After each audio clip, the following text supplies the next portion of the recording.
इसमें हम आपको संस्कृत वर्णमाला के विषय में बताते हैं। ये आपका पाठ पहला पाठ है, प्रथम पाठ। इसमें संस्कृत वर्णमाला के विषय में आपको प्रथम पाठ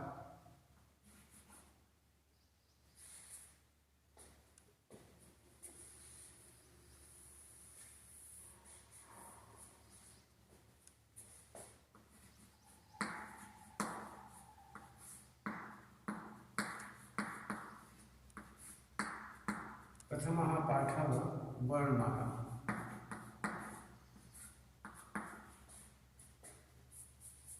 संस्कृत वर्णमाला।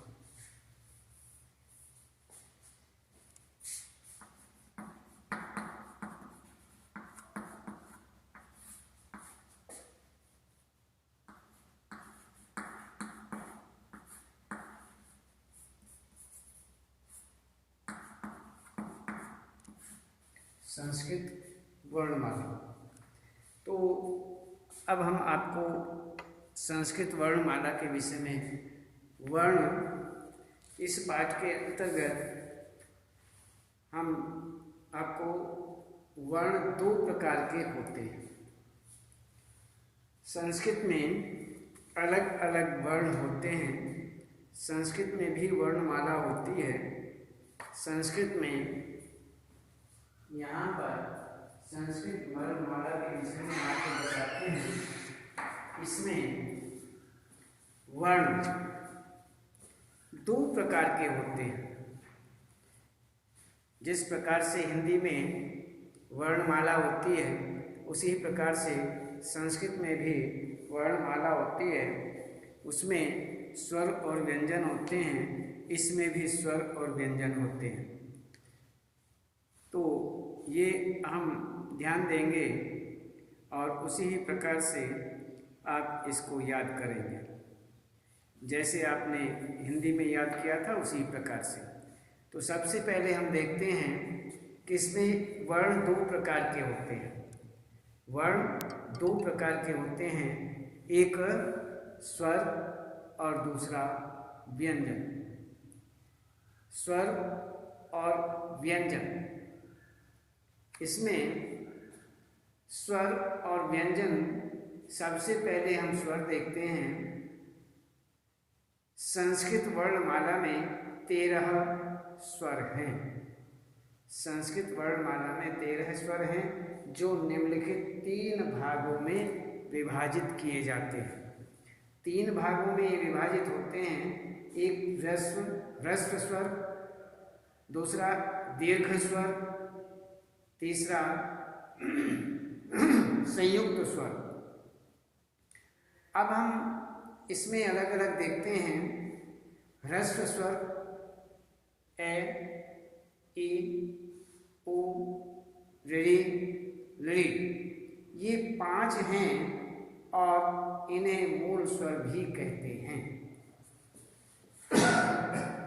इन्हें हम मूल स्वर भी कहते हैं, अर्थात इन्हें मूल स्वर भी कहा जाता है। अब ये हुए हमारे ह्रस्व स्वर। अब दीर्घ स्वर। दीर्घ स्वरों में आ, ई, उ, ऋ, ये हुए हमारे 4 वर्ण। अब संयुक्त स्वर देखते हैं। ए, आई, ओ, औ। अब ये हुआ हमारा ह्रस्व स्वर, दीर्घ स्वर और संयुक्त स्वर। तो वर्ण हमने आपको बताए हैं कि 2 प्रकार के होते हैं। 2 प्रकार के वर्ण होते हैं, स्वर और व्यंजन। एक होता है स्वर, एक होता है व्यंजन। अब सबसे पहले हम देखते हैं स्वर किसे कहते हैं। स्वर कितने होते हैं? तो स्वर जो हैं संस्कृत में, संस्कृत वर्णमाला में स्वर 13 होते हैं। 13 होते हैं और जो निम्न 3 भागों में विभक्त होते हैं। 5, 4, 9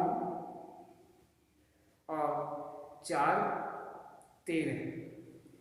ह्रस्व स्वर 5 होते हैं, दीर्घ स्वर 4 होते हैं, संयुक्त स्वर 4 होते हैं, इसलिए 4, 4, 8, 8, 5, 13। तो ये हमारे 13 स्वर माने जाते हैं, ह्रस्व, दीर्घ और संयुक्त, ये स्वर हुए। तो इस प्रकार से अब हम देखते हैं व्यंजन। व्यंजन में व्यंजन 33 होते हैं, जो निम्न लिखित 3 भागों में विभाजित होते हैं। स्पर्श व्यंजन, अंतस्थ व्यंजन और ऊष्म व्यंजन। अब हम इसी ही प्रकार से अलग अलग इनको देखते हैं। सबसे पहले देखते हैं स्पर्श व्यंजन। स्पर्श व्यंजन में हमने जिस प्रकार से आपको हिंदी की वर्णमाला के विषय में बताया था, उसी ही प्रकार से यहाँ संस्कृत वर्णमाला अर्थात वह जो वर्ग बताए थे, जैसे वर्ग, कवर्ग, टवर्ग, कवर्ग, चवर्ग, टवर्ग, तवर्ग, पवर्ग, जैसे कै वर्ग है वर्णमाला जो होती है हिंदी की वर्णमाला, उसमें वर्ग लाइनें होती हैं, अलग अलग लाइनें, उन्हें वर्ग बोलते हैं। जैसे कै वर्ग, चै वर्ग, टै वर्ग और तै वर्ग और पै वर्ग।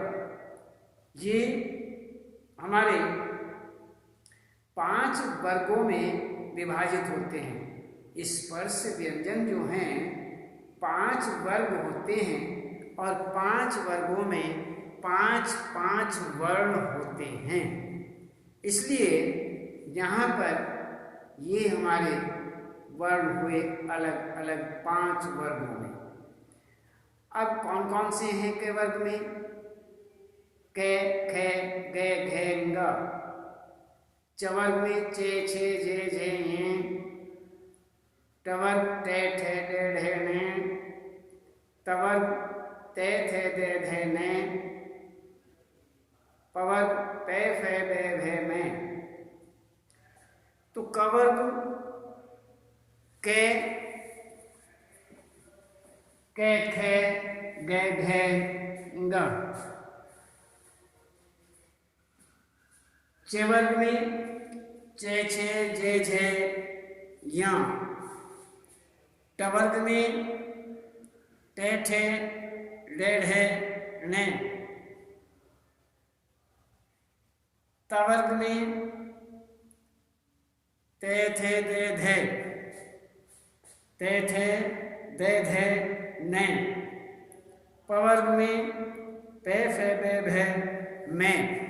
इस प्रकार से ये हमारे हुए स्पर्श व्यंजन। स्पर्श व्यंजन के अंतर्गत हमारे कवर्ग, चवर्ग, टवर्ग, पवर्ग, तवर्ग, पवर्ग, ये हमारे 5 वर्गों में इस प्रकार से स्पर्श व्यंजन बनाए गए हैं। 5 वर्ग बना दिए गए हैं, 5 वर्गों में है। अब देखते हैं हम अंतस्थ व्यंजन। अंतस्थ व्यंजन जो हैं वह 4 होते हैं। अब स्पर्श व्यंजन 25 होते हैं, अंतस्थ व्यंजन 4 होते हैं, ऊष्म व्यंजन 4 होते हैं। और अलग से इसके अतिरिक्त 2 अयोगवाह भी माने जाते हैं। इनके विषय में बताएंगे। पहले इनको हम बता दें कि कवर्ग, चवर्ग, टवर्ग, तवर्ग, पवर्ग, ये हुए 25, 5 5 5 वर्ग हैं और 5 5 वर्ण जो हैं वो हर वर्ग में हैं। अंतस्थ व्यंजन ये रे ले वे, ऊष्म व्यंजन से है। इसमें इस प्रकार से हमारे व्यंजन 33 हुए। 35 अर्थात 33 हुए। तो इस प्रकार से यहाँ पर और ये भी 3 वर्गों में बांटे गए हैं। 3 वर्गों में इनको विभाजित किया गया है। इसलिए आप अच्छी तरह से ध्यान रखें कि जो भी आपको बताया जा रहा है वो बहुत ध्यान से। तो संस्कृत वर्णमाला में आपको हमने बताया कि संस्कृत वर्णमाला के अंतर्गत जिस प्रकार से हिंदी भी वर्णमाला होती है, हिंदी की वर्णमाला है, संस्कृत की वर्णमाला है, तो संस्कृत की वर्णमाला लगभग हिंदी ही जैसी होती है। इसमें कोई विशेष अंतर नहीं होता। जो अंतर आएगा सो हम आपको बता देंगे। पहली बात, वर्ण थोड़ा इसमें उसी ही प्रकार से आते हैं, ध्यान रखें। स्वर और व्यंजन, हिंदी में भी स्वर और व्यंजन होते हैं, संस्कृत में भी स्वर और व्यंजन होते हैं। स्वर यदि देखा जाए, संस्कृत वर्णमाला में 13 स्वर हैं जो 3 भागों में विभक्त होते हैं, 3 भागों में विभाजित किए जाते हैं। एक ह्रस्व, दूसरा दीर्घ, ह्रस्व स्वर, दीर्घ स्वर और संयुक्त स्वर। अब ह्रस्व स्वर जो हैं वो 5 होते हैं, दीर्घ स्वर 4 होते हैं, संयुक्त स्वर भी 4 होते हैं। इस तरह मिलकर के 13 बनते हैं। 5 4 और 4, 5 और 4 9 और 4 13। तो इसी प्रकार से यहाँ पर व्यंजन 33 होते हैं जो निम्नलिखित 3 भागों में विभाजित हैं। स्पर्श व्यंजन, अंतस्थ व्यंजन, ऊष्म व्यंजन। हमने आपको बता दिया कि स्पर्श व्यंजन जो हैं वह 5 वर्गों में विभाजित हैं। 5 वर्ग उसके बना दिए गए हैं। 5 वर्गों में अलग अलग हैं और एक वर्ग में 5 हैं, 5 वर्ण हैं। वर्ग तो 5 हैं, वर्ण भी 5 ही हैं। हर वर्ग में 5 वर्ण हैं जो आपके सामने लिखे हुए हैं, आपकी किताब के अंदर लिखे हुए हैं। आप अच्छी तरह देख सकते हैं। देखिए, स्पर्श व्यंजन में 5 वर्गों में विभाजित हैं। कैवर्ग, चैवर्ग, टैवर्ग, तैवर्ग और पैवर्ग। ये हुए 5 वर्ग। और 5 वर्गों में अलग अलग, हर वर्ग में, प्रत्येक वर्ग में 5 वर्ण हैं। जैसे कै खे गै घे ङ, चे छे जय झे य, टवर टे ठे डे ढे ने, तवर ते थे ते धे ने, पवर पे फे बे भे में। ये हमारे 5 वर्गों में 5 वर्ण होने के कारण यहाँ पर स्पर्श व्यंजन जो हुए वह 25 हुए। 25 वर्ण हुए। तो इसी प्रकार से अब देखते हैं अंतस्थ व्यंजन। अंतस्थ व्यंजन जो है वो ये रे ले वे, ये रे ले वे। और इसी प्रकार से ऊष्म व्यंजन से है। अब ये हुआ हमारा स्पर्श व्यंजन, अंतस्थ व्यंजन, ऊष्म व्यंजन, ये हमारे इस प्रकार से यहाँ व्यंजन जो हैं वो 33 होते हैं और 3 भागों में विभाजित किए जाते हैं, 3 भागों में विभाजित हैं। अब इसके बाद देखते हैं इसके अतिरिक्त 2 अयोगवाह भी हैं। अनुस्वार, आप जानते हैं कि अनुस्वार कैसे लिखा जाता है? अनुस्वार किसे कहते हैं? ये अनुस्वार है और इसी प्रकार से एक विसर्ग होता है। ये तो हमारा हुआ अनुस्वार।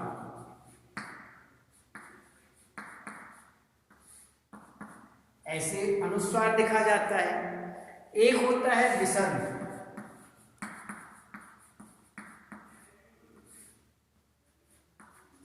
विसर्ग कैसे लिखा जाता है? ऐसे विसर्ग लिखा जाता है। 2 बिंदियां, इसका हम ध्यान रखेंगे। ये तो हमारा हुआ अनुस्वार और ये हमारा हुआ विसर्ग। इसमें 2 बिंदी लगी रहती हैं। जैसे आपको कहीं भी कोई शब्द आता है, यहाँ देखिए ये ऐसे लिखा जाता है। कोई आपने शब्द देखा होगा हिंदी में, तो ये विसर्ग ऐसे लगे रहते हैं, इसे बोला जाता है अतः। अतः तो ये अलग अलग है। जैसे आपके अभी हमने लिखे प्रथमः पाठः, तो ये प्रथमः पाठः, प्रथम पाठ, पहला पाठ। तो ये अलग अलग इस प्रकार से हम इनको लिखते हैं। तो इसमें यहाँ पर ये हुआ हमारा अनुस्वार और विसर्ग। सभी व्यंजन मूल रूप से हलंत होते हैं। ये हमने आपको हिंदी में भी बताया था कि व्यंजन जो हैं वह हलंत उनके नीचे लगा रहता है, क्योंकि उनमें स्वर नहीं होते, स्वर मात्राएं होती हैं। आपको हिंदी में बताया गया होगा कि जैसे कै,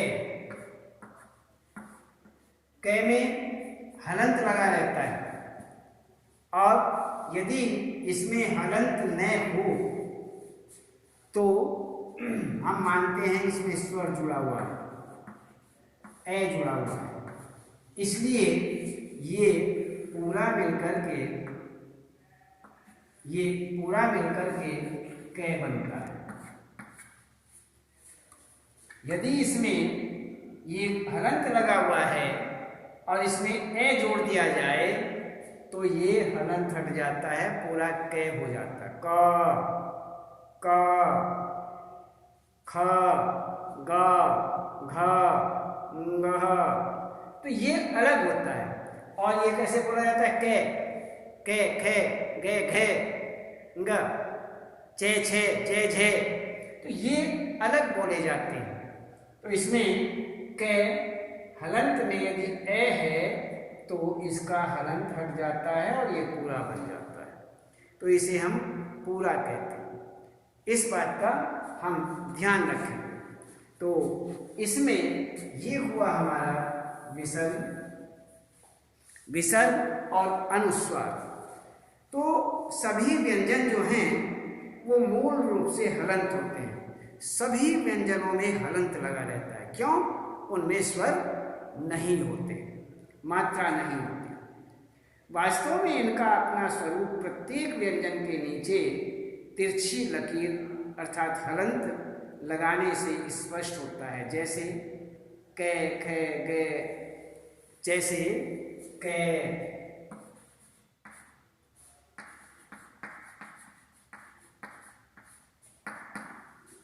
कै, खे, गे, घे, ये सारे के सारे व्यंजन ही माने जाते हैं। इनके नीचे हलंत ही होते हैं।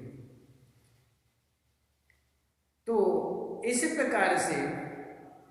यहाँ पर स्वरों के बिना इनका उच्चारण न होने से इन्हें स्वरों के साथ ही लिखा जाता है और हलंत का लोप हो जाता है।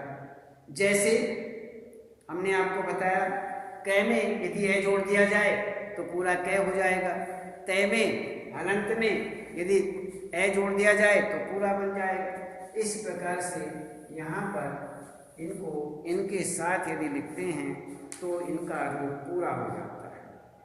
तो स्वरों के साथ ही लिखा जाता है और हलंत का लोप हो जाता है। इस प्रकार से अब हम देखते हैं संयुक्त वर्ण। संयुक्त वर्ण किस प्रकार के होते हैं? तो ये संयुक्त वर्ण बस आज इतना ही और हम कल बताएंगे।